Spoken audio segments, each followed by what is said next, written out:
स्वागत है दोस्तों आप सभी का। आज की इस वीडियो में हम पढ़ेंगे क्लास 11th है, सब्जेक्ट है हमारा पॉलिटिकल साइंस। जो आपकी बुक है इंडियन कॉन्स्टिट्यूशन एट वर्क यानी कि भारतीय संविधान सिद्धांत और व्यवहार, इससे संबंधित 6 मार्क्स के टॉप 5 यानी कि आपके 3 चैप्टर आ रहे हैं टर्म 2 में। ठीक है, टर्म 2 के अकॉर्डिंग 3 चैप्टर से जो 6 मार्क्स के top 5 most important question answers हैं उसे हम 25 मिनट के इस एपिसोड में कवर अप करेंगे। मैं आपको हिंदी में अच्छे तरीके से समझाऊंगा और इंग्लिश मीडियम में जो एक सेंटेंस फॉर्मेशन है वो मैं आपको अच्छे से समझा दूंगा। ठीक है, तो चलिए शुरुआत करते बिना देरी करते हुए, वीडियो अच्छी लगे तो अपने दोस्तों के साथ भी ज्यादा जरूर शेयर कीजिएगा।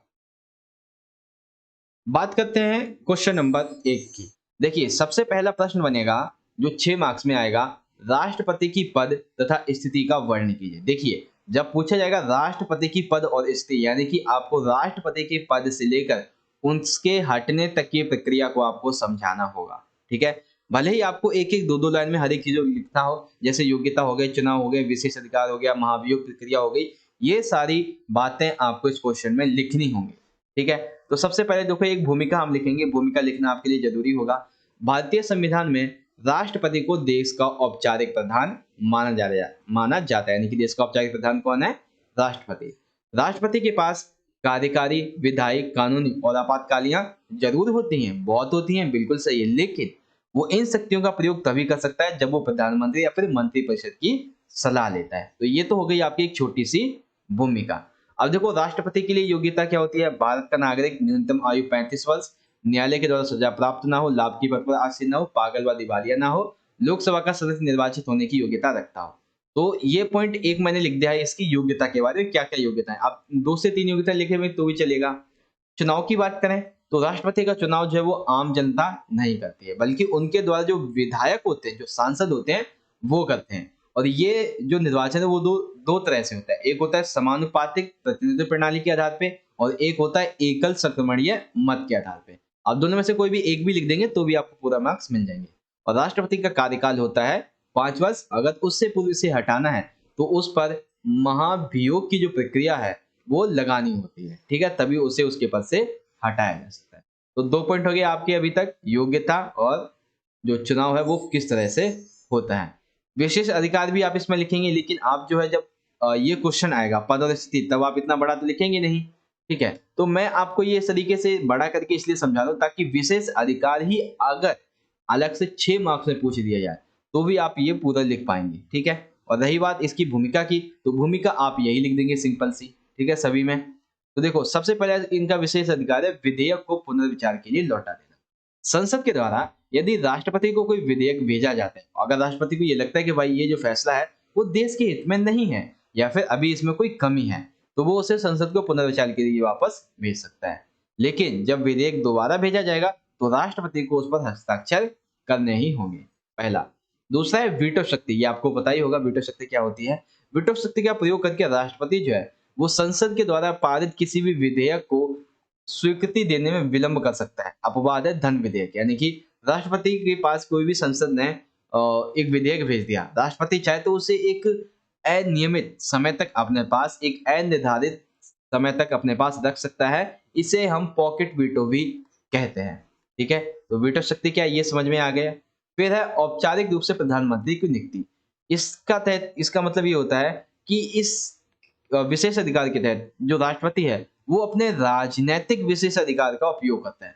जब भी चुनाव होते हैं या फिर जो प्रधानमंत्री होता है उसकी मृत्यु हो जाती है तब, और जब चुनाव होते हैं तो किसी को पूर्ण बहुमत ना मिले या फिर गठबंधन की जो सरकार है वो भी ना बन पाए, तो इस समय में जो राष्ट्रपति होता है वो एक अहम भूमिका निभाते हुए देश के लिए एक प्रधानमंत्री को चुनता है। और ऐसा समय भारत में तकरीबन 10 साल का रहा था, 1989 से 1980 सॉरी 1988 से 89, सॉरी देखिए 1989 से 1998। ठीक है, समझिए आप सभी। तो विशेष अधिकार जो है वो आप एक एक लाइन में लिख देंगे, सिंपल सा। विधेयक को पुनर्विचार के लौटा देना, वीटो शक्ति, औपचारिक रूप से प्रधानमंत्री की नियुक्ति। विशेष अधिकार आपके यहाँ पे हो गए। अब देखते हैं इसमें अगला पॉइंट भी है क्या। हाँ देखो अगला पॉइंट है इसमें। देखिए जब पद और स्थिति की बात की गई है तो इसमें आप चाहें तो ये वाला पॉइंट ना भी लिखें, ठीक है, ज्यादा बड़ा हो जाएगा, लेकिन महाभियोग आप इसमें जरूर लिखेंगे। महाभियोग क्या लिखेंगे कि अनुच्छेद 61 के अनुसार राष्ट्रपति के द्वारा संविधान का अतिक्रमण करने पर यानी कि संविधान का उल्लंघन करने पर उसके विरुद्ध महाभियोग चलाया जा सकता है। अगर महाभियोग सफल हो जाता है तो राष्ट्रपति को उसके पद से हटना पड़ता है। ठीक है, तो इतना लिख देंगे अब महाभियोग के बारे में।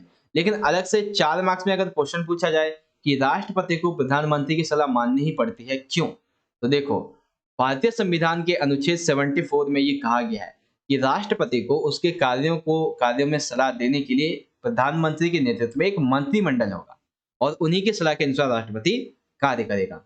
राष्ट्रपति जो है वो किसी भी विषय या फिर किसी नियम के संदर्भ में पुनर्विचार के लिए जो है मंत्रिपरिषद को बोल सकता है, लेकिन जो मंत्रिपरिषद है वो पुनर्विचार के बाद जो सलाह दी जाएगी उसके अनुसार राष्ट्रपति को कार्य करने के लिए मजबूर होना पड़ता है। यानी कि एक बार राष्ट्रपति ने बोला कि इसमें थोड़ी कमी लग रही है, अगर मंत्रिपरिषद ने बोला नहीं कोई कमी नहीं है, तो मजबूरन उसे ये सलाह जो है वो माननी पड़ती है। ठीक है, तो देखो, जब पद और स्थिति की बात होगी तो आप योग्यता लिखेंगे, चुनाव लिखेंगे और विशेष अधिकार एक एक लाइन में तीनों लिख देंगे और महाभियोग लिख देंगे, बस ये पॉइंट लिखेंगे, सिंपल सा। और ये अलग से क्वेश्चन बन सकता है, इसलिए मैंने आपको यहाँ पे समझा दिया। अब देखो इस चीज को समझिए इंग्लिश में। तो इंग्लिश में क्वेश्चन कुछ इस तरह से होगा, describe the office and position of the president. तो सबसे पहले एक जो भूमिका है वो आप इस तरीके से लिखेंगे। फिर क्वालिफिकेशंस क्या है प्रेसिडेंट के लिए, प्रेसिडेंट के लिए इलेक्शन किस तरीके से होता है ये आप लिखेंगे। ठीक है, उसके बाद है प्रेसिडेंट के जो प्रिविलेजेस हैं वो कौन कौन से हैं। तो returning the bill for reconsideration, veto power, formally appointing the prime minister. उसके बाद है the president has obey the advice of the prime minister, yes. तो कैसे लिखेंगे वो आप यहाँ पे देख सकते हैं। उसके बाद है इम्पीचमेंट ऑफ प्रेसिडेंट, ये क्या होता है, तो अनुच्छेद 61 के बारे में आप यहाँ पे लिखेंगे, सिंपल सा। ठीक है, तो इस तरीके से आपका क्वेश्चन नंबर जो था ये फर्स्ट आपका हिंदी और इंग्लिश में दोनों में ही अच्छे तरीके से आपको समझ में आ गया। अब बढ़ते हैं अपने अगले क्वेश्चन की। क्वेश्चन नंबर है सेकंड, लोकसभा एवं राज्यसभा में। एक तो सबसे पहले आपको अंतर बताना है, उसके बाद शक्तियां बतानी। तो अंतर भी 6 मार्क्स में आ सकता है, शक्तियां भी 6 मार्क्स में आ सकता है, तो सारी चीजें आपको ध्यान रखनी है। तो देखो, लोकसभा और राज्यसभा में अंतर की बात करते हैं। तो लोकसभा की बात करते हैं, सबसे पहले लोकसभा का चुनाव करते हैं सदस्य आम जनता के द्वारा, और किसके द्वारा, वयस्क मताधिकार प्रक्रिया के द्वारा। राज्यसभा का चुनाव क्या होता है, जो इसमें सांसद चुने गए हैं वही सांसद जो एक सेकेंड हाँ, राज्य विधानसभा के निर्वाचित सदस्यों के द्वारा चुने जाते हैं। यानी कि राज्य में जो विधानसभाएं होती हैं उन्हीं विधानसभाओं में से सदस्य जो राज्यसभा के लिए चुने जाते हैं, सिंपल सा। लोकसभा को निचला या फिर आम जनता का सदन भी कहते हैं, राज्यसभा को ऊपरी सदन या फिर हम राज्यों की परिषद भी कहते हैं। लोकसभा की बैठकें जो होती है उनकी अध्यक्ष करता है लोकसभा अध्यक्ष, लेकिन राज्यसभा की बैठकों की अध्यक्षता कौन करते हैं, उपराष्ट्रपति। इसकी अधिकतम संख्या 545 होती है, जिसमें भारत के जो राष्ट्रपति होते हैं वो इसमें आंग्ल भारतीय समुदाय के 2 सदस्यों को मनोनीत कर सकते हैं लोकसभा में। लेकिन जो राज्यसभा है इसमें सदस्य संख्या होती है 250, और जो भारत का राष्ट्रपति है वो इस राज्यसभा में कला, शिक्षा, समाज सेवा, खेल ऐसे क्षेत्रों से संबंधित 12 सदस्यों को मनोनीत कर सकते हैं। ठीक है, कार्यकाल की बात करें तो लोकसभा का कार्यकाल 5 वर्षों का होता है, राज्यसभा का कार्यकाल होता है 6 वर्षों का। लेकिन इसमें 1/3 सदस्य, यानी कि मान लीजिएगा 100 सदस्य हैं, तो 100 में से 33 सदस्यों का जो चुनाव है वो प्रति 1/3 मतलब 1/3 का मतलब हो गया 33 सदस्यों का चुनाव हर 2 साल में एक बार किया जाता है। ठीक है, तो राज्यसभा की क्या क्या यहाँ पे जो विशेषता है वो आपने देख ली, और लोकसभा की क्या क्या जो इंपॉर्टेंट पॉइंट्स है वो आपने यहाँ पे देख लिए। तो अंतर यहाँ पे आपको समझ में आ गया, अंतर क्या हो गया। अब हम बात करेंगे इसकी शक्ति की। तो लोकसभा और राज्यसभा की क्या क्या शक्तियां हैं वो देखो। सबसे पहले लोकसभा की देखते हैं। तो देखो, लोकसभा क्या करती है, ये संघ सूची और संवत्ति सूची दोनों के जो विषय होते हैं उन पर कानून बनाती है। राज्यसभा क्या करती है, ये संसद को चाहे तो राज्य सूची के विषयों पर कानून बनाने का अधिकार दे सकती है। लोकसभा धन विधेयक, सामान्य विधेयक को प्रस्तुत कर पारित कर सकती है, और सेम चीज जो है वो राज्यसभा में भी आ जाएगी। लोकसभा संवैधानिक संशोधन कर सकती है, सेम चीज राज्यसभा में भी आ जाएगी। कर प्रस्ताव, बजट और वार्षिक वित्तीय वक्तव्यों की स्वीकृति देती है, ये चीज सिर्फ और सिर्फ लोकसभा करती है। प्रश्न पूछकर, प्रस्ताव लाकर, अविश्वास प्रस्ताव के माध्यम से कार्यपालिका पर नियंत्रण रखती है और सेम चीज जो है वो राज्यसभा भी करती है। आपातकाल की घोषणा लोकसभा करती है। राष्ट्रपति उपराष्ट्रपति का चुनाव भी करती है, तो यही सेम चीज जो है वो इसमें भी आ जाएगी। सर्वोच्च न्यायालय उच्च न्यायालय के न्यायाधीशों को हटा भी सकती है, तो सेम चीज इसमें भी आ जाएगी। लेकिन उपराष्ट्रपति को हटाने का जो प्रस्ताव है वो केवल राज्यसभा में ही लाया जाता है। तो बेसिकली अगर हम यहाँ पे देखें तो ओवरऑल जो है वो सारी की सारी विशेषताएं एक ही हैं, सिर्फ एक दो को छोड़ के। क्या है कि लोकसभा जो है वो संघ सूची संवती सूची के विषय पे कानून बनाती है, और राज्यसभा जो है वो चाहे तो राज्य सूची में अधिकार दे सकती है लोकसभा को कि बनाए। उसके बाद कार्य प्रस्ताव हो गए, बजट और वार्षिक वित्तीय वक्तव्य हो गए। इसके बारे में जो ज्यादा अधिकतर जो भी मामले हैं वो लोकसभा हैंडल करती है, और आपातकाल की घोषणा लोकसभा करती है। बस बाकी के सारे ये एक के जितने भी हैं वो सेम ही है। ठीक है, तो ये चीज आपको समझ में आ गई। लोकसभा एवं राज्यसभा में क्या अंतर है और इसकी विशिष्ट प्रकार की शक्तियां कौन कौन सी। अब समझिए अगला पॉइंट, इसे इंग्लिश में समझने की बात हो रही थी। तो सबसे पहले इंग्लिश में क्वेश्चन पूछा जाएगा, explain the difference and powers between Lok Sabha and Rajya Sabha. तो सबसे पहले लोकसभा एंड राज्यसभा के बीच में जो डिफरेंस है वो क्या है वो आप बताएंगे। ठीक है, इलेक्शन बता दिया, टेन्यूर बता दिया, बाकी जो चीजें किस किस कहाँ पे किससे क्या क्या कहते हैं, कितने सदस्यों को मनोनीत कर सकते हैं, ये सारी चीजें आपको यहाँ पे लिखनी है। ठीक है, मैंने आपको बता दिया किस तरीके से लिखना है। उसके बाद आ जाता है अब सेकंड, पावर्स क्या है। तो लोकसभा की पावर क्या है, ठीक है, और राज्यसभा की पावर क्या है, उससे संबंधित सारे के सारे पॉइंट्स जो है वो आप यहाँ पे इजीली इन्हें पढ़ सकते हैं। ओके, तो हमारा यहाँ पे क्वेश्चन नंबर जो ये था ये भी यहाँ पे कंप्लीट हो जाता है। क्वेश्चन नंबर सेकंड हमारा कंप्लीट हो गया, लोकसभा एवं राज्यसभा में अंतर और विशिष्ट प्रकार की शक्तियां। अब देखो क्वेश्चन नंबर आता है थर्ड आ रहा है। क्वेश्चन नंबर थर्ड है हमारा यहाँ पे, सर्वोच्च न्यायालय के क्षेत्र अधिकारों का वर्णन कीजिए। सर्वोच्च न्यायालय के क्षेत्र अधिकार कौन कौन से। तो देखो सर्वोच्च न्यायालय के पास मौलिक, रिट संबंधी, अपीली, सलाह संबंधी क्षेत्र अधिकार होते हैं जो कि इसे काफी मजबूत बनाते हैं। मौलिक क्षेत्र अधिकार क्या होते हैं, ऐसा मत मानिएगा कि मौलिक अधिकार से संबंधित है, नहीं, गलत है। मौलिक अधिकार से मतलब होता है कि कुछ मुकदमों की सुनवाई जो वो सीधे सीधे सर्वोच्च न्यायालय चाहे तो अपने पास कर सकता है, और ऐसे मुकदमों में सब जो निचली अदालतें होती है उसमें सुनवाई करने की जरूरत नहीं पड़ती है। तो ये होता है इसका मौलिक क्षेत्र अधिकार। साथ ही साथ केंद्र और राज्य व्यवस्था पर जो मुकदमे उठते हैं उनका हल कौन करता है, सर्वोच्च न्यायालय करता है। और साथ ही साथ केंद्र और राज्य की सरकार की जो शक्तियां हैं उसके संविधान के अनुसार व्याख्या भी करता है। यह अधिकार उसे संघीय मामलों से संबंधित यानी कि केंद्रीय मामलों से संबंधित जो विवाद होते हैं उसमें एक तरह से नायक, एक तरह से हीरो की भूमिका यहाँ पे निभाने के लिए जो हीरो की भूमिका निभाने का मौका देते हैं। उसके बाद है दूसरा, रिट संबंधी क्षेत्र अधिकार। ये है आपका मौलिक अधिकार से संबंधित। मौलिक अधिकारों के उल्लंघन को रोकने के लिए सर्वोच्च न्यायालय और जो उच्च न्यायालय होता है वो रिट जारी कर सकता है। इन रिटों के माध्यम से न्यायालय जो वो कार्यपालिका को कुछ करने की और कुछ ना करने का आदेश देता है। तो रिट संबंधी समझ में आ गया। फिर आता है सलाह संबंधी, यानी कि सलाह से संबंधित होगा, सिंपल सा है। तो केंद्र और राज्य व्यवस्था पर जो भी मुकदमे उठते हैं उनको सर्वोच्च न्यायालय हल करता है। साथ ही वह केंद्र और राज्य सरकार की जो शक्तियां होती हैं उनकी संविधान के अनुसार व्याख्या भी करता है। भारत का जो राष्ट्रपति होता है वो लोकहित और संविधान की व्याख्या से संबंधित किसी विषय के बारे में सर्वोच्च न्यायालय से जो है वो अपनी राय मांग सकता है, लेकिन सर्वोच्च न्यायालय जो है इसे मानने के लिए बाध्य नहीं होती है।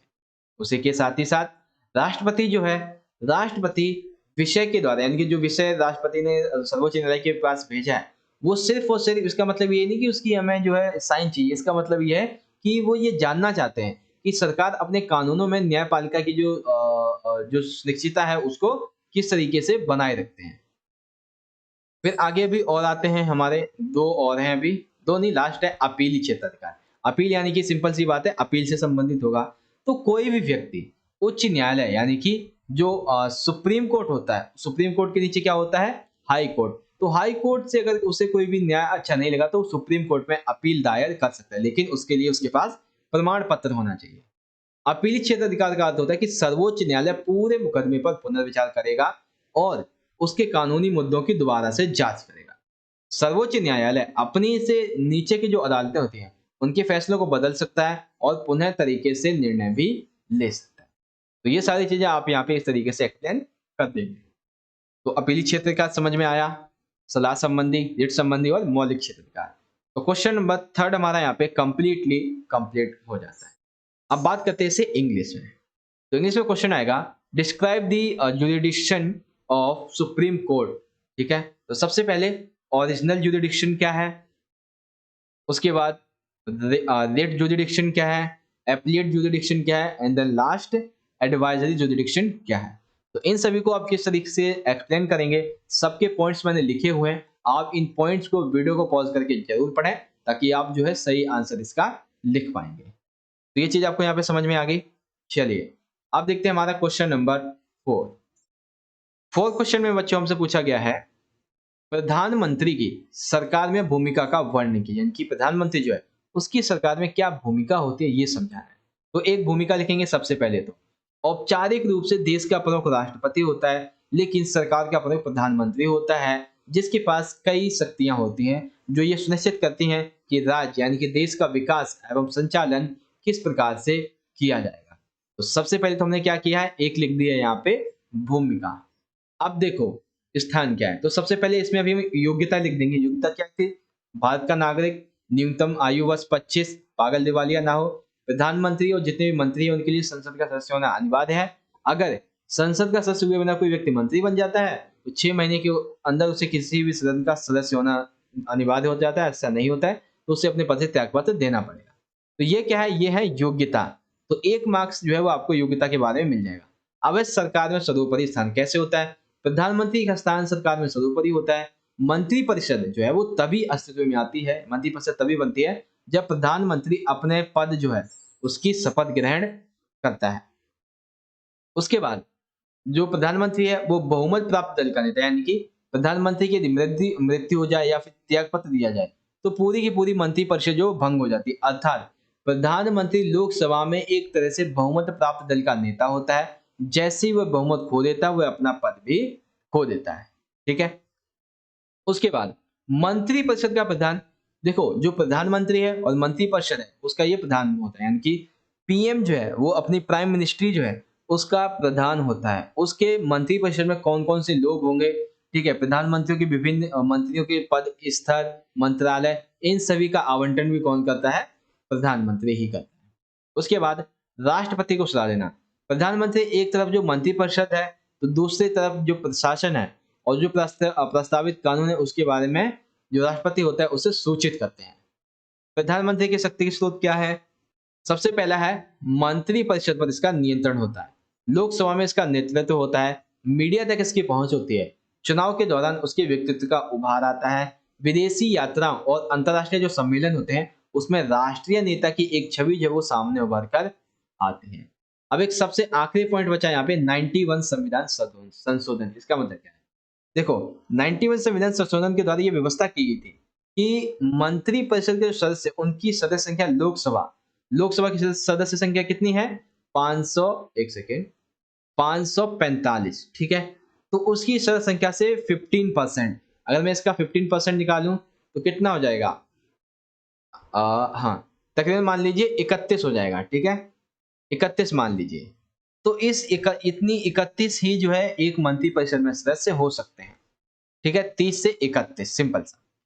तो ये चीज आपको समझ में आ गई, प्रधानमंत्री की सरकार में भूमिका का वर्णन किस तरीके से करेंगे। अब देखो इस क्वेश्चन को समझिए इंग्लिश में।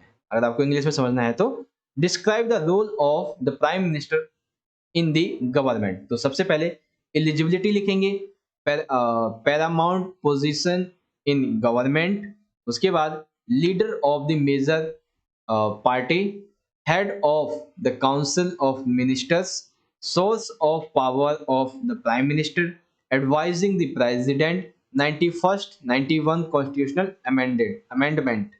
ठीक है, तो यहाँ पे आपका क्वेश्चन नंबर 4 भी कंप्लीट हो जाता है।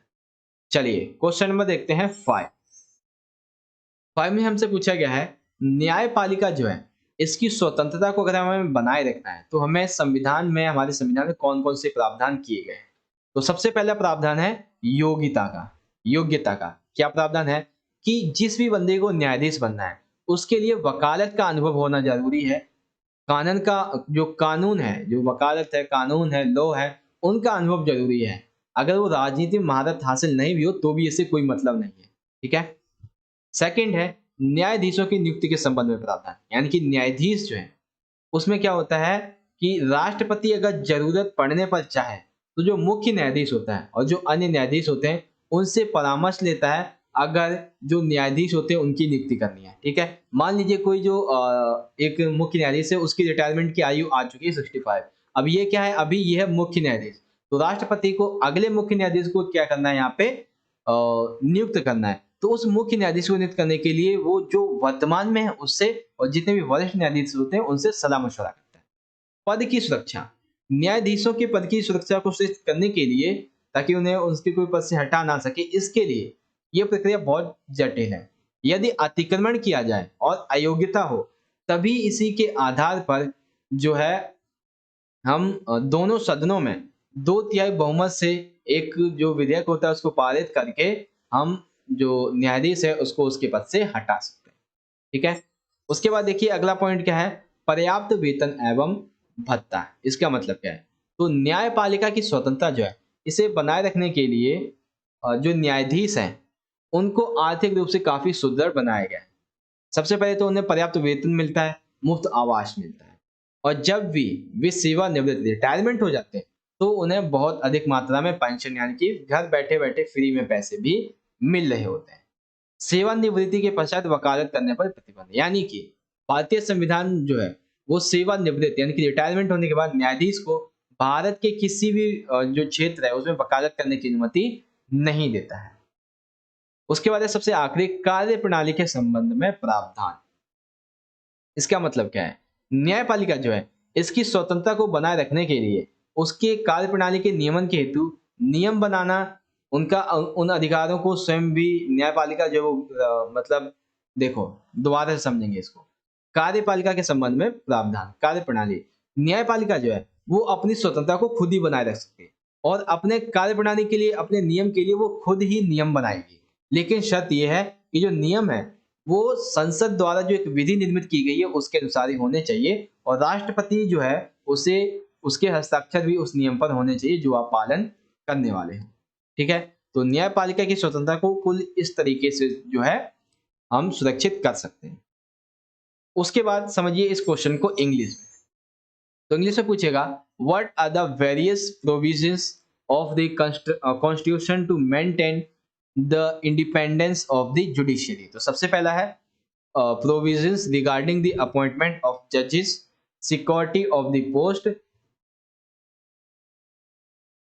उसके बाद है adequate salary and allowances, prohibition on practising law after retirement, provisions regarding functioning. ठीक है। तो ये सारे पॉइंट्स जो है वो आप यहाँ पे इजीली क्लियर करेंगे। ठीक है। अब देखो एक मैंने सबसे छोटा सा प्रश्न और सबसे आखिरी में लिया है, काफी छोटा प्रश्न है ये वाला। देखो प्रश्न है संसद के प्रमुख कार्यों का वर्णन कीजिए।